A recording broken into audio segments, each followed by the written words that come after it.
All right, what's up, guys? Welcome back to another episode of the Living the Dream podcast. Today on the show, we have Kristin Ostrander. I realized I didn't ask you how to pronounce your last name. Was that correct? It's Ostrander. Ostrander. That's okay. And she is the founder of mommyincome.com, serial entrepreneur, author, and fellow podcaster. So, Kristin, how you doing? I am fabulous. Thanks so much for having me. Yeah, of course. Thanks for coming on the show. We're excited to hear more about you, your dreams, your goals, and how we can help. So we like to jump right in. If you could start with telling us a little bit more about yourself and what you like to do for fun, that'd be great. Okay, so a little bit about me. I have been married to 22 years to my wonderful, amazing husband. We have 3 kids. One's 21, 18, and 11. So we still have one at home. And I am an e-commerce expert. I've been doing e-commerce since 2003, way back. They call me the OG sometimes because, most people have, back in the day, right? So I do e-commerce for a living. That's what I love. I teach people to start and grow businesses online. For fun, oh my gosh, I do so many things for fun. My main passion right now is that I'm an avid cornhole player. So I love tournaments. I love to play. It's just my jam. So that's something I do for fun. Other things I do is I make jewelry art projects. So I take old vintage jewelry, take it apart and repurpose it into art pieces. And I just love to do that for friends and family. That is awesome. There are cornhole tournaments. For real, it is a crazy thing. It's actually there's national leagues, or people are getting big money to do that. Although I'm not at that level. I love to play on a regular basis. We're in a league and we also play in tournaments. It's really fun. That is so cool. And thanks for telling me that, because I've been looking for activities to go do, and cornhole might be one of them. So that's awesome. Well, e-commerce expert, tell us about how you got started in e-commerce and how you kind of made the transition into teaching people to start and grow an e-commerce business. Sure. So I started e-commerce because my husband and I mean, he was a little bit older than me, but like high school sweethearts. And I got married when I was 19 and I was in college and kind of pursuing that. And then ended up having my first child about a year later than when we got married. So it was like I wanted to stay home with my son. And then eventually my daughter came along and wanted to stay home with them. And I wanted to be able to work from home. Well, in 2000, he was born in 2000. So in 2000 and 2003, there wasn't a lot of opportunities out there. A lot of them were like direct sales, like a Mary Kay or like Pampered Chef, people selling stuff, kind of not quite door to door, but you know what I mean with direct sales. And that just wasn't for me. So I was looking for some like work at home opportunities, and there wasn't a lot, but there was eBay. And I was buying on eBay at the time, just a way to save some money, as a young broke couple. We were like, what are we going to do to save money? And so when I realized that I really liked buying from there, I thought maybe I'd sell some things on there. And so I listed my daughter's, those dresses or those outfits or your kids wear like one time for like a special event. And then you spend all that money and you're like, what am I going to do with this dress? Or those cute little Nike shoes that are like this big. Mm-hmm. Well, I was like, wow, what are we going to do with all this stuff? So I sold them on eBay. And what I realized really quickly was I could make decent money from my house selling used goods that my children barely use, and I could just buy them new stuff. So I wasn't like making a killing, but I was like, hey, this size doesn't fit her, but I can, upgrade to the next size just by selling this off. So at first it was just kind of a break even. And then I realized I could really make some money doing this. And so I started going to like garage sales, yard sales, picking up good brands and started flipping them on eBay. And then I eventually graduated to what's called retail arbitrage, where you go to stores and you're buying clearance stuff, but it's still brand new and you're selling and flipping that. So a little side hustle turned into I don't know, like soccer camp money and like all kinds of stuff that we wanted. So I kind of grew it from there. Do you know who GaryVee is? I do. You should make a garage sale video with him. That would be super cool. Hey, if you know GaryVee, hook me up. Yeah, that would be awesome. He would totally be open to it. I'm sure if you just like DM'd him, somebody would get it up to him, or like tag him, and when you go, like, just go garage selling again. I'm sure you don't do it anymore because you've probably evolved, but go and like tag him and be like, I'm gonna beat you this Saturday or something like that. I don't know. That is so funny. Yeah, there's a dream goal right there, right? Like make videos with GaryVee. That would be super fun. Yeah, absolutely. Awesome. Well, tell us a little bit more about what gets you up and keeps you going every day. Oh my goodness. Really what gets me up and keeps me going is it's still kind of a have to, right? Like I've got to, the mortgage payment, right? I mean, that stuff doesn't wait. So, what I really love though about business and about running my own business is the fact that what gets me up and going is that I have the duty and responsibility of that, but I also have the freedom in that. I don't have a boss telling me, hey, you got to be here at a certain time. You got to miss this, your daughter's dance class. You've got to miss this game or this gig my son's playing because I have to be out of work at a certain time and work for somebody else. I know that all of the effort that I put in every single day goes directly back to my family, that I'm building a legacy, that I'm building something that my kids can look up to and say, you know what, if you put the work in and you work hard and you do well for yourself, the results will come. And not only just being an example for them, but being able to earn my own income in my own way is really what keeps me going. I mean, most people hate Mondays. I love Mondays. I love to be like, I get to get up and I get to do what I love to do today and get paid for that. It's just a double win. Yeah, yeah, absolutely. I'm moving towards that myself, actually. So I appreciate your energy with that. Now, I do have a question to ask you. A lot of 20-year-olds who, get married that young, have a kid, their lives end up differently. They don't end up as successful. So tell us a little bit about some of the adversity that you faced and how you dealt with some of those negative thoughts that can pop into our head every now and then. Sure. I have a lot of those. Growing up, we always grow up however we're raised in a certain money mindset or a certain mindset that you maybe were raised in. And you don't always, when you grow up, that's just what you're taught. And you kind of have to make your own way. You can either believe what your parents or grandparents or whoever raised you taught you, or you can kind of make your own way. And one of the things that I had to overcome was like a money mindset block. Like my dad growing up, and this story is in my book and it talks a little bit longer version of it, but talks about how he grew up in a very like religious household. He was a pastor's kid, and it was always like that money wasn't bad, but just like too much of anything was a wrong and bad thing. And I remember watching like Lifestyles of the Rich and Famous. It's kind of like Cribs nowadays where you see all these millionaire people making all this money and spending it extravagantly. And I remember watching that as like a 12-year-old being like, dang, that's the life. I want that. And I said that out loud one time when it was on, and he was like, that's such a waste. You could feed a small country with what they spend on these houses and stuff like that. And in my mind, I just immediately attached to that, like, oh, having too much money is bad, or having these luxury items must be bad. Because we were poor from a single family home, just barely making ends meet, paycheck to paycheck kind of thing. And my dad seemed to just be okay with that. And coming from a single parent family, I didn't feel okay with that, but I thought that's what I was supposed to believe. So when I grew up, and he just said, go to college, get a good job, just keep your head down, keep your, just live simple. And there was desires inside of me that didn't align with that somehow. I was like, well, I don't think it's wrong to have money that you can help other people with.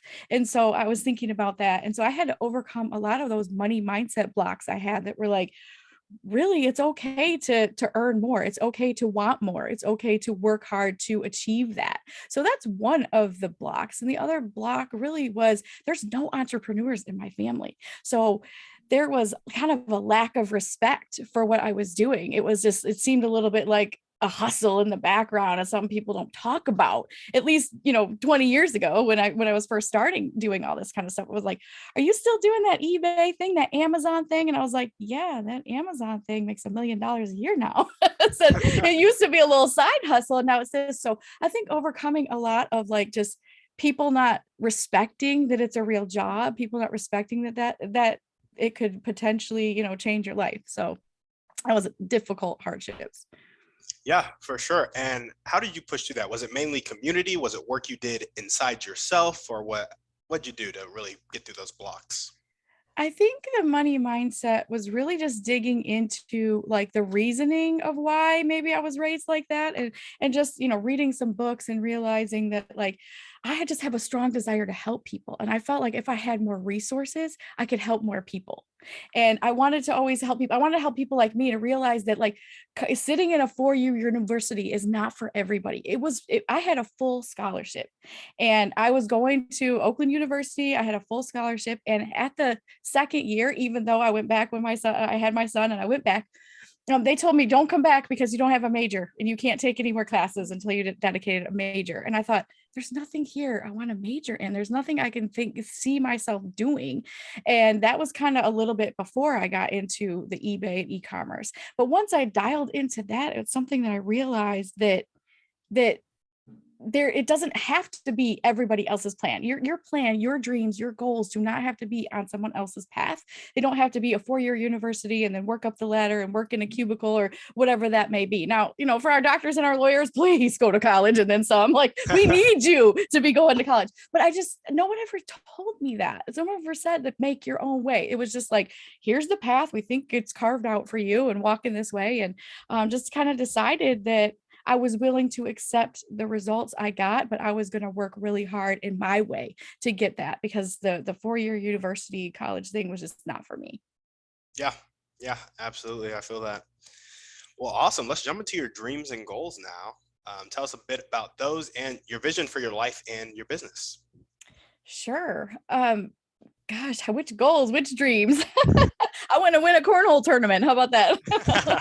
That's one of my goals and dreams. That's a recent one. I feel like people should be well balanced and have, personal goals, spiritual goals, relationship goals, business goals. Of course, with my business, I want to reach as many people as possible. I consider myself a hope dealer. I know there's like dope dealers and there's hope dealers. I love to be able to show people that no matter what background you come from, no matter what education level, whether you came from a single parent family like my own, or you grew up wherever, however, that there's hope and there's opportunity for everyone who wants to step up to the plate. It's not going to be easy. It's not going to be fast, but it's going to be worth it if you follow your dreams and if you follow your goals. And I think what I want my business to really go is I want to help as many people as possible believe in their self, believe it's possible, and give them practical tools to execute whatever dream that they have, because I really believe that any dream is possible. I mean, even with us in our business, one of the things we also had to overcome was foreclosure. We had our home foreclosed on us in 2012. My husband was injured at work and he could no longer work and do the things he was a commercial carpenter.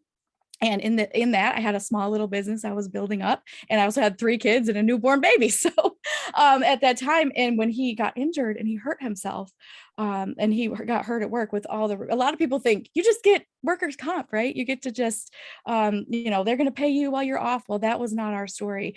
They decided his injury was degenerative and they didn't want to pay anything. So as he was having surgery, physical therapy, we lost everything we owned just trying to keep our kids fed. And to be able to recover from that, I tell that story just to tell people, no matter what situation you're in, you can recover from that, but you have to be determined. And what I really focus on is small steps. Having big dreams can overwhelm people. They're like, oh, I want, if you're going from here to here, you're like, I want to be the next Michael Jordan. Most people will say, good luck with that. Not me. I'd say, what's the very next step you can take to get better? Just the very next step. So my biggest dream is just to spread that news to people to understand, and then give them practical steps to take to execute what's next for their dream. Yeah, absolutely. I love that. And the title of your book, it's Big Dreams, Small Steps, right? Dream big, step small. Yep. Dream big, step small. Yes. It's a beautiful concept, and it takes you from the clouds of a dream to like the practicality of execution. Because it's like, maybe the first step in your business is like talking to your first potential client. Like, it doesn't always have to be like getting your first client. Like, maybe that's too intimidating, but talking to somebody, you can talk to somebody, right? And so it's like, and if you can't talk to somebody right now, think of a smaller step than that, and just. Yes, that is a perfect example. I love that. Well, awesome. So we got make some videos with GaryVee, win a cornhole tournament, reach as many people as possible and help them believe in themselves with your business, giving them practical tools to execute. You got any other dreams or goals that you want to mention? Oh my goodness, I got to get my bucket list book out. I read a bucket list book this summer and it was so eye-opening. His name is Trav Bell and he's fantastic. And he wrote this bucket list book and it was just like this eye-opening grid. And so making a list of different things. Yeah, I do have a goal to be, I would love to be on TV at some point. I mean, I'm on, shows like this all the time. And I'm like, I need to be on TV. So I always joke, even if it's like at the Chiefs game and I'm holding up a sign, I'm like, let me be on TV. Only because I just like since I was a little kid was just like enamored with like even news people and people that were on TV, and I was like, I want to be on TV. So that's another little dream I have. Yeah, for sure. You could get to billionaire status and become undercover billionaire Oh guest. my gosh, that would be sick. Let's do that. Yeah, no, that's awesome. So be on TV. I love it. I love it. Now, is that like your own show or like Chiefs game, anything? Oprah? Well, I will I start guess with anything, Oprah's not. but I will start with anything, but that's more, just something like that, something that I'm able to speak my message to as many people as possible, and that they can walk away with something that they can use for the rest of their life. That's my purpose and my life goal. And I've always felt like TV's got like the biggest audience, right? So it's like wherever the biggest number of people are to be able to watch or listen to something, the goal really isn't just to be on TV, it's really to reach that many people. I've already reached one of my goals, which is to be international with my podcast, and I've got international students in my program everywhere. So that's one goal there. But to be able to serve as many people as possible is just my life purpose. So TV will help that for sure. I love And that. GaryVee. Yes, and GaryVee. GaryVee. I'm sure he has some ins with some people who. I bet he does. Yeah, absolutely. Well, awesome. How about a commercial? Would a commercial work? Heck yeah, I could be a commercial for anybody. I'm like a walking commercial. If you got me to fall in love with some product, something, some whatever, like I'm your person. I will sing the praises and be the walking commercial for just about anything if I fall in love with it. So that's something I've made many commercials in my time. There we go. There we go. I love it. Well, if there were one or two people that you could meet right now, and this can be a specific person or a type of person, and they would help you take the next step towards your dreams and goals, who would they be and how would they do it? Oh my goodness. I would love to have an hour with Nicole Walters. Nicole, do you know Nicole Walters? I do not. Okay, well, Nicole Walters, she's started out entrepreneur. She was in the corporate world, like the rest of us, just your average kind of person. But she just made a name for herself by being out there and being just a really good entrepreneur, building her own business and eventually growing. She had her own TV show now on USA. I've been a fan of hers since like 2015. And she is just a brilliant business mind. Every time she opens her mouth, golden nuggets fall out. And I feel like even an hour with just talking with her about the next step would be gold. And gosh, what was the other part of your question? Who and for how long? Just who they are and how they would do it. So Nicole Walters would help you take that next step because of her brilliant business mind. Yes, absolutely. Awesome. Is there anybody else, like maybe a type of person, or is Nicole Walters like stopping there? Which is fine. A type of person would be, somebody who's been in business a really long time and has done all the things that I've already done, or that I'd like to do. I'm sorry. And to be able to just kind of walk in their footsteps or tell me not to make these mistakes and not to make those mistakes. And that's just like kind of the paving the way. Like I've been there and done that. So here's a way to kind of get through that without losing yourself, without, putting everything on the line and only sleeping 2 hours a night. But how do you be a real person and achieve all those goals? I would love to hear the insider news from maybe one of those billionaires out there. Yeah. Kristin, have you ever read the book, Who Not How? I have not.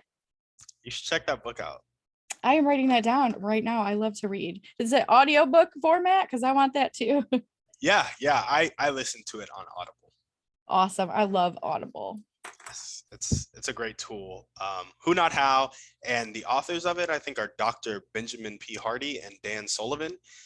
Dan Sullivan is exactly that person that you're talking about right now. He is like a business mentor that has really been through it all. And that principle, who not how, he says is the way that he lives his life. So I am going to listen to that probably starting tomorrow. I always listen to something while I'm getting ready in the morning, and usually it's one of my devotional podcasts or something like that, but this is going to be in the queue. So thank you so much for that recommendation. yeah, absolutely. I just have one request. After you listen to it, tell me what you think about it and how you're going to implement it to change your life. For sure. I would love to do that. There we go. Awesome. What's the most important one or two things that everyday people can do to help you accomplish your highest priority dreams? Following their own dreams, taking the steps that they need to take in order to follow their own dreams. That's so believing that it's possible, believing that they can, and then executing that.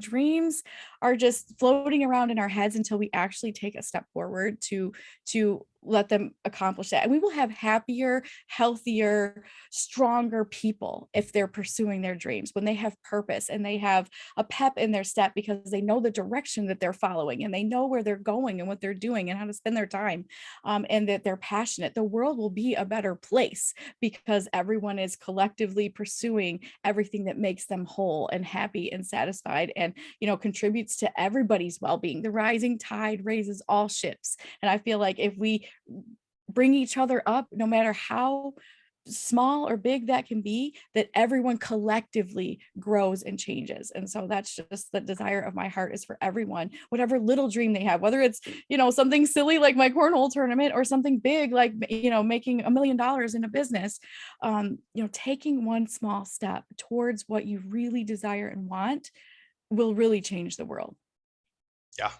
Yeah, absolutely. I love that. It's funny when you hear this question, you'd think a lot of people have selfish answers, but that is often the answer that I get. It's like, be the best version of you, because that makes the world a better place and allows me to be the best version of me in a better way, which is really cool. So awesome. Now we're going to jump into our Thriving Three. And the first question is, what's your favorite book, movie, or podcast? Pick one. Oh, wow. One. Okay, so my most current favorite book is Who Says I Can't by Coach Rob Mendez. If you haven't read that, if you haven't seen the ESPN, I'm a huge football fan, always been a huge football fan, huge into sports, love it. And Coach Rob Mendez has a very rare condition that he was born without arms and legs. And yet he is a football coach, and people just do not understand how he has made that work in his life. And the book is fantastic. There's an ESPN special. I think you can watch it on YouTube at this point. But he recently released his book, Who Says I Can't? And coming from a guy who does not have arms and legs, it's to say who says I can't as his mantra is just so inspiring. And I have that quote everywhere. I love that book because it helps us to not make excuses. It helps us to realize, not just from his life, but in our own life, like, if this guy can do anything he wants and follow his dreams, certainly I can, considering all of the advantages I would have just having arms and legs. And it's just such an inspirational story. And that's just the story. It's just his whole person in general. The way he speaks, the way he writes, the way he motivates is fantastic. So I always recommend Who Says I Can't by Coach Rob Mendez. Yeah, absolutely. I love it. Who Says I Can't? And what is one way you like to take care of yourself? I have office hours. I used to be a workaholic. I used to work a lot and just thought that every waking hour I had to be hustling and making money and working and working and working. And I realized that was really overrated. I love my family. I realized how fast my children were growing up, and my whole goal was to stay at home and be with them and nurture them and guide them into great humans. And there was several years I made a lot of sacrifices for that, and I decided no more. And so I have office hours. I work sometimes it's different, but sometimes it's like a 10 to 6, sometimes it's a 9 to 4, depending on the schedule. But I literally close the office and be done, even though it's at home.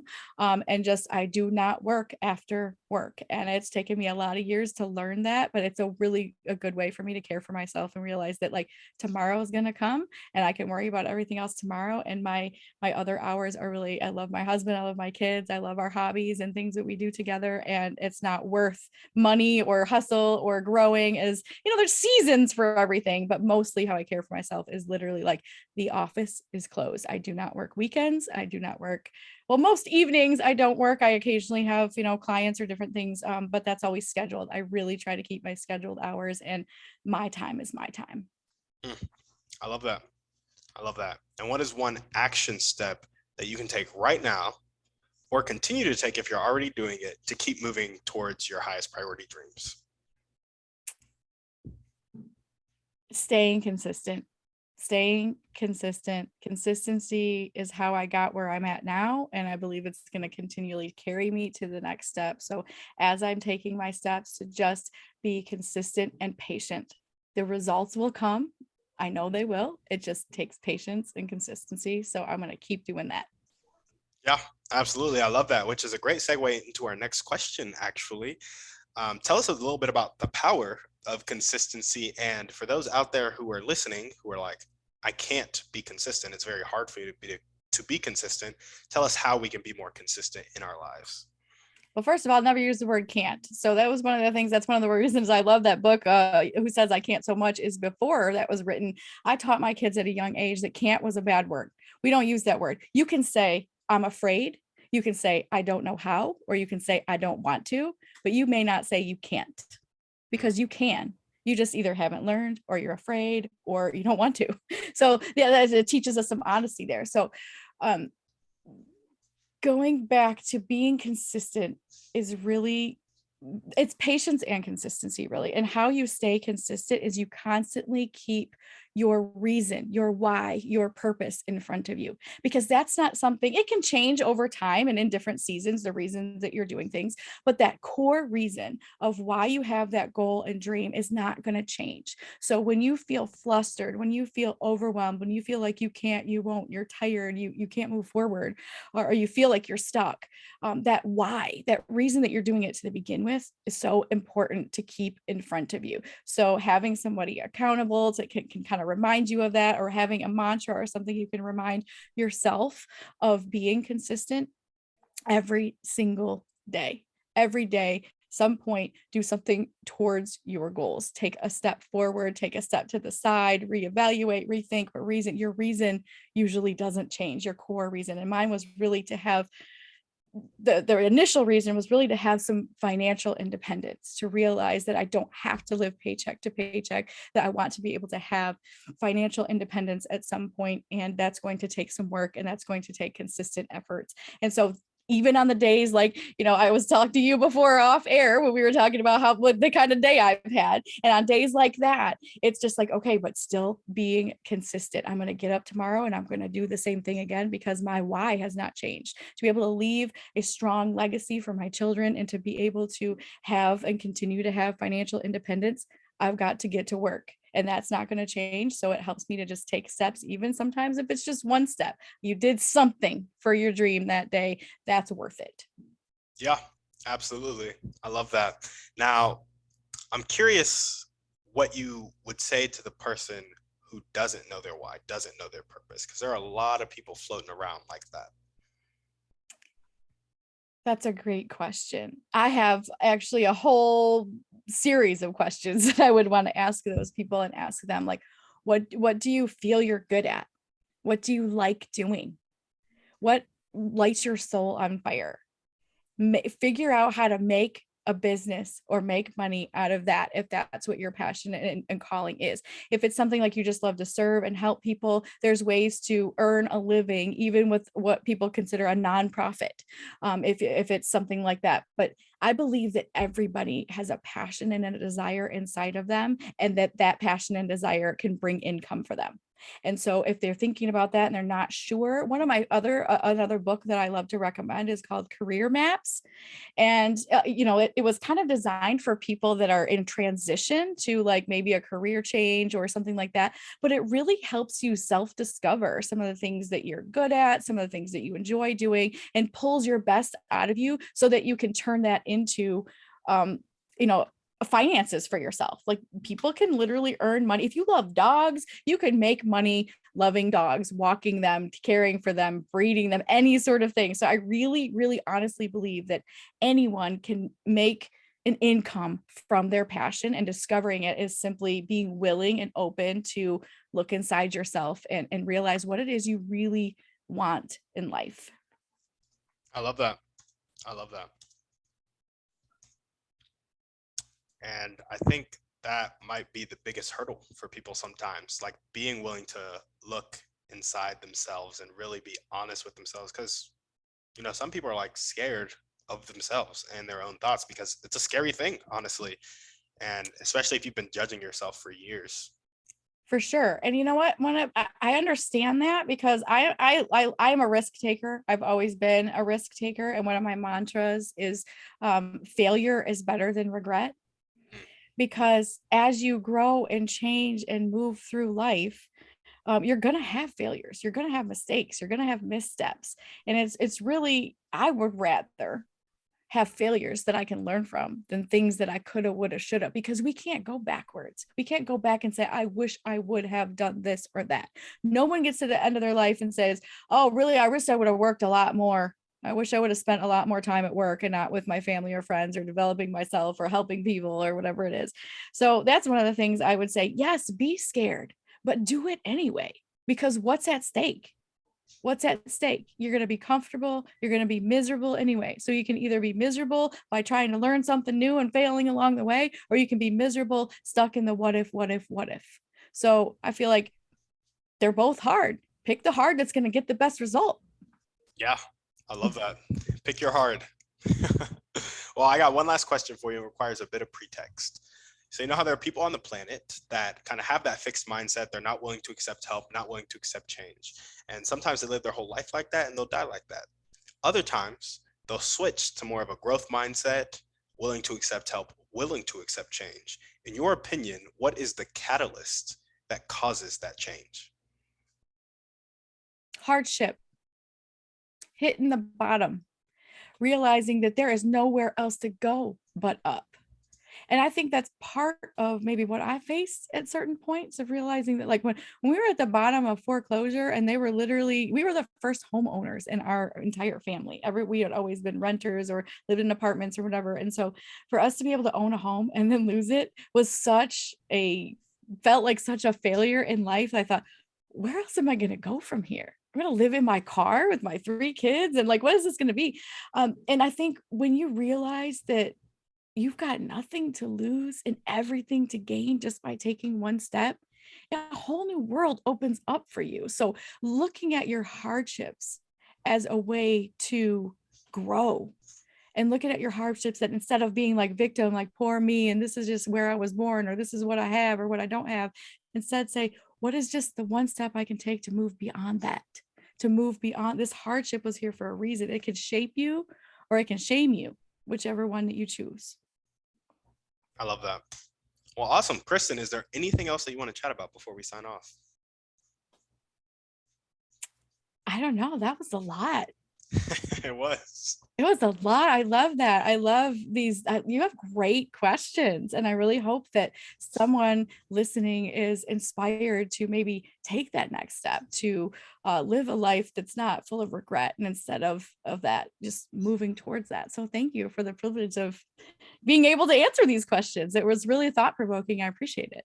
Yeah, of course. Thanks for coming on the show. And if you guys are listening to this, you heard her. She wants you to go take that step, take a bet on yourself. If you're having any doubts about that, make sure to reach out to her. She would love to give you a kick in the butt. She also wrote a fantastic book that you should get and share with your friends, family, and community, because I'm sure that will also give you a kick in the butt and a little more insight into her story and inspiration, because she is where she is now. As we always ask, send this podcast to 1 to 3 people you know need to hear this message. If you're looking to contact Kristin, network with her, introduce her to GaryVee, the ways to do it will be in the show notes. And last but not least, leave us a 5-star review on iTunes, and we're out.